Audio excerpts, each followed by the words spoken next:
है शैतान। Speaking in gibberish ये एक ऐसी प्रैक्टिस है जिसका परमेश्वर के राज्य से कोई लेना देना नहीं है। अब मैं चाहता हूं कि इसको मैं कुछ सेकंड तक रख रहा हूं और मैं चाहता हूं कि आप लोग इसको बड़े ध्यान से देखें और बात को समझें। मैं इसको समझाने जा रहा हूं।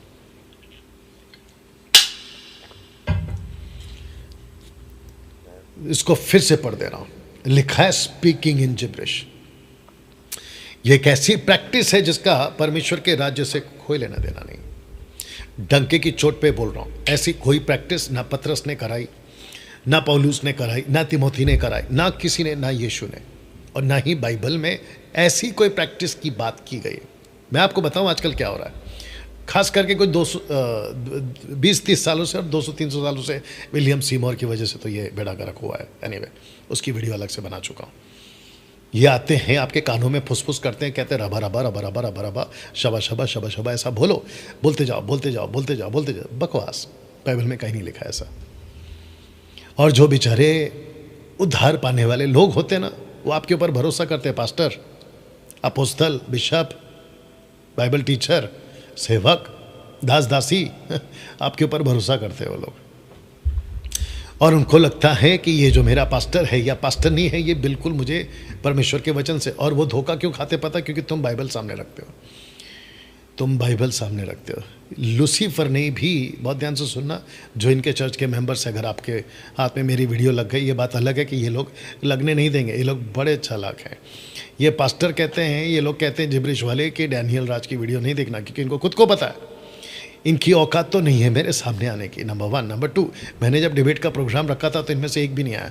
नंबर 3, इनको अच्छे से पता है कि अगर ये लोगों ने डैनियल राज की वीडियो देख ली ना जिस दिन, उनकी आंखें खुल जाएंगी। तो इनको डर है, और इनको अच्छे से पता है कि अगर ये बंद हो गया और ये इसकी आंखें अगर खुल गई, किसकी? उस विश्वास की जिसका उद्धार हुआ है, तो सबसे पहला वो चर्च आना बंद कर देगा। दूसरा, उसका जो वेतन का आता है ना 10%, वो बंद हो जाएगा। तो फिर इनका जो दुकान चलता है ना पैसों की वजह से, या इनका जो भी चलता है, वो फिर कैसे चलेगा? एक आदमी है जिसका नाम है मनोज शाहू। उसने एक वीडियो बनाई थी और थंबनेल डाला था कि 21वीं सदी में डैनियल राज इतना बदनाम प्रचारक क्यों? बेटा तुमको तो हमने बुलाया था लेकिन तुम नहीं आए। उस दिन भी बोला था, आज फिर बोलता हूँ क्योंकि बीच में याद आ गया। मैं बदनाम सेवक बिल्कुल हूँ। कहाँ? इन गुनहगारों की दुकान में। मैं बदनाम क्यों हूं? इन चोरों के बाजार में। मुझे कौन पसंद नहीं करता? ऐसे लोग। और मुझे ये बदनामी पसंद है, और मुझे ऐसा टाइटल पसंद है इन लोगों के बीच में। लेकिन कभी आओ आप हमारी दुनिया में, जहां 10% खरे प्रचारक हैं, जहां 10% खरे लोग हैं, जहां 10% बाइबल को कॉन्टेक्स्ट में पढ़ते हैं, उस बाजार में एक दिन आओ, उस दुकान में एक दिन आओ, उस दुनिया में एक दिन आओ, तब तुमको पता चलेगा। एनीवे, तो इनकी प्रैक्टिस होती है, और ऐसा कोई चीज़ नहीं बताया गया बाइबल के अंदर। तो लिखा है उद्धार पाते ही जिब्रिश प्रैक्टिस शुरू। रेफरेंस कौन सा देते हैं वो देख लीजिए उधर। 1 कुरिन्थी 14:2 कहते हैं कि जो बोलता है, आप चित्र देखिए, मुझे कहीं से मिल गया ये चित्र और मैंने आपको समझाने के लिए इसका इस्तेमाल किया है, ठीक है ना? अदरवाइज दूसरा कोई मेरा मकसद नहीं है इस फोटो का। 1 कुरिन्थी 14:2 कहते हैं कि देखो, जो बोलता है समझता नहीं है, इसीलिए तुम क्या करो, बोलते जाओ बोलते जाओ बोलते जाओ। अच्छा, लोग पूछते भी हैं, बेचारे जो नए लोग आते हैं उद्धार पाते, वो पूछते भी हैं कि पास्टर जी, हम ये जो बोल रहे हैं हमको समझ में तो नहीं आता। तो जो दुष्ट आत्मा जो उसके अंदर घुसा है ना, वो क्या कहती है? उससे कहलवाती है कि इसको बोलो, समझने की ज़रूरत नहीं है, तुमको जैसा ठीक लगता है बोलते जाओ बोलते जाओ। अच्छा, आपको ये बात और बता दो कि ये एक प्रकार की ऐसी प्रैक्टिस है जिसमें लोगों को खूब मज़ा आता है। आप चित्र देख लीजिए, आपको पता चले। पता है क्यों? क्योंकि एक होता है ना ख्याली दुनिया, इसको ऐसा कहते हैं कि अपनी एक दुनिया अलग से बना लेते हैं। फैक्ट अलग है, सच्चाई अलग है, और ख्याली दुनिया एक अलग है। तो ऐसी दुनिया में ये लोग चले जाते हैं। और कुंडलिनी, अगर यूट्यूब पे अगर आप डालोगे कुंडलिनी, और साथ ही साथ एक और एक्टिविटीज़ चलती है जिसको कहते हैं लाइट लैंग्वेज। आप जाके टाइप करिए, यूट्यूब पे मिल जाएगा। तो ऐसे लोग हैं, ये बंद कमरे में सफ़ेद कपड़े में ये लोग खुद को बंद कर लेते हैं। इनका कोई बाबा टाइप का होता है, जैसे इनका अपोस्तल, प्रॉफिट, ऐसा टाइप के, पास्टर टाइप के जो होते हैं, वो क्या करते हैं, इन लोगों को ये प्रैक्टिस करवाते हैं, बस उसी दुनिया में मगन। और सच्चाई के बाहर एक अलग दुनिया में चले जाते हैं, वचन के बाहर एक अलग दुनिया में चले जाते हैं, और इनको लगता है कि कितना मजा आ रहा है। और जब हम इनको सच्चाई का सामना करवाते हैं तो कहते हैं हे ये तो शैतान का आदमी है, यानी कि डैनियल राज तो गलत है, शैतान का आदमी है। बताइए, उल्टा छोर आगे बोल दीजिए अगर आपको पता है, कोतवाल को डांटे, ये वो वाला किस्सा है। तो दोस्तों एक चित्र और रखा, इसको कहते हैं पवित्र आत्मा का मजा।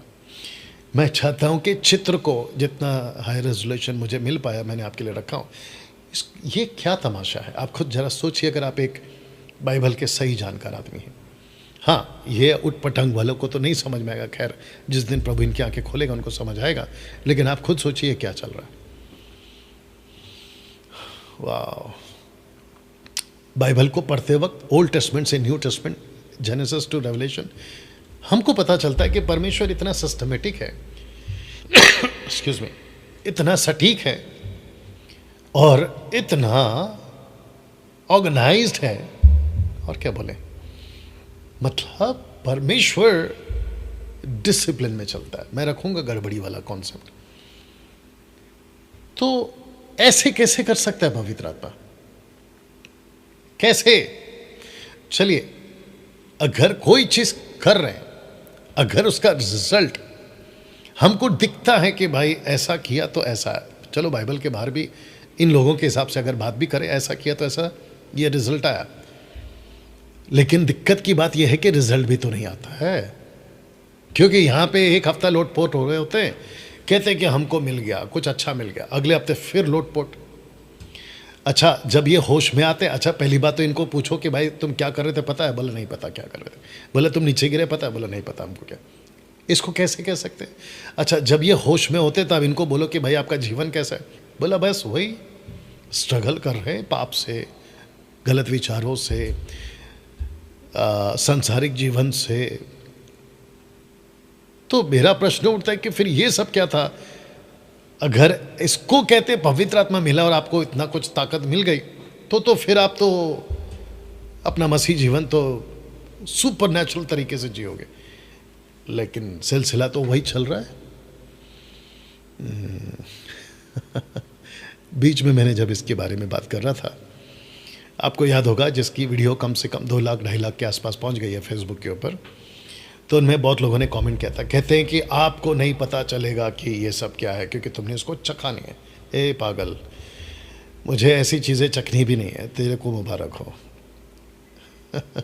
मुझे नहीं चखना है इसको, क्योंकि ये बकवास है, क्योंकि परमेश्वर का आत्मा ऐसा कभी नहीं कराता। तो तब जाकर मैंने लिखा है कि इसको कहते हैं पवित्र आत्मा का मजाक, क्योंकि पवित्र आत्मा कभी किसी को नीचे नहीं गिराता।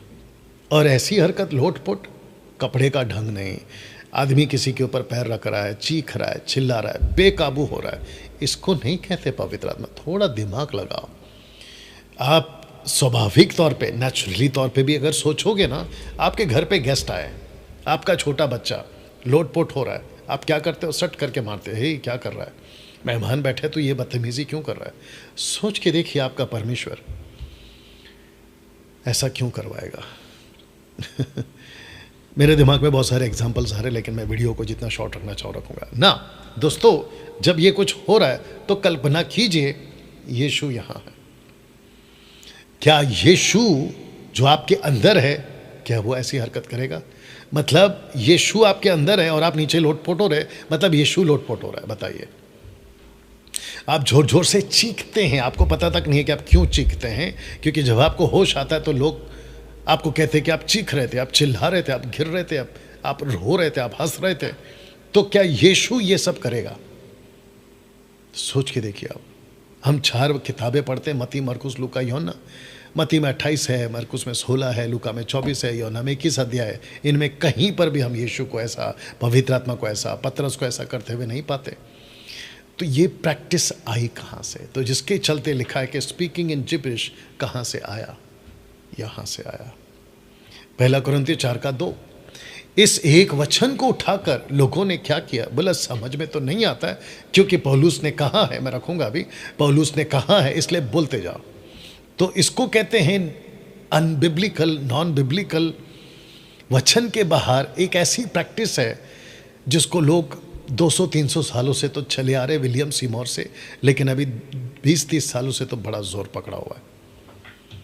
खास करके कैरिस्मेटिक टाइप के जो ग्रुप्स होते हैं, जहाँ पे आशीष की बातें, ब्लेसिंग की बातें, और मैंने ऐसे ऐसे पास्टरों को देखा है, सेवकों को देखा है, और जो ग्रुप होते हैं इनके, जो लोग होते हैं 200, 300, 3000, 20,000 जो लोग होते हैं, इनको ऐसे ही टाइप की मीटिंग पसंद है और ऐसे ही टाइप का पास्टर पसंद है।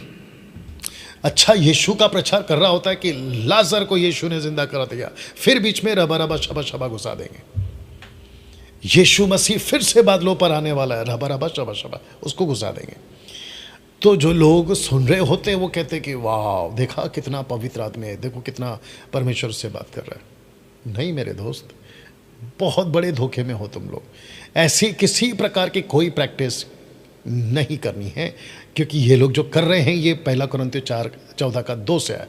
इसको अभी क्लियर करते हैं। पौलुस के एक वचन को कुछ अज्ञानी सेवकों ने गलत तरीके से सिखा दिया, खास करके ये वाला वचन आपके बीच में रखने जा रहा हूँ।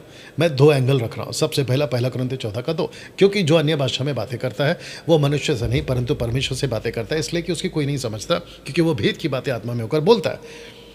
अब इसको नहीं समझा, कैसे? जैसे कि मदर जेरूशलेम कल्ट ग्रुप वालों ने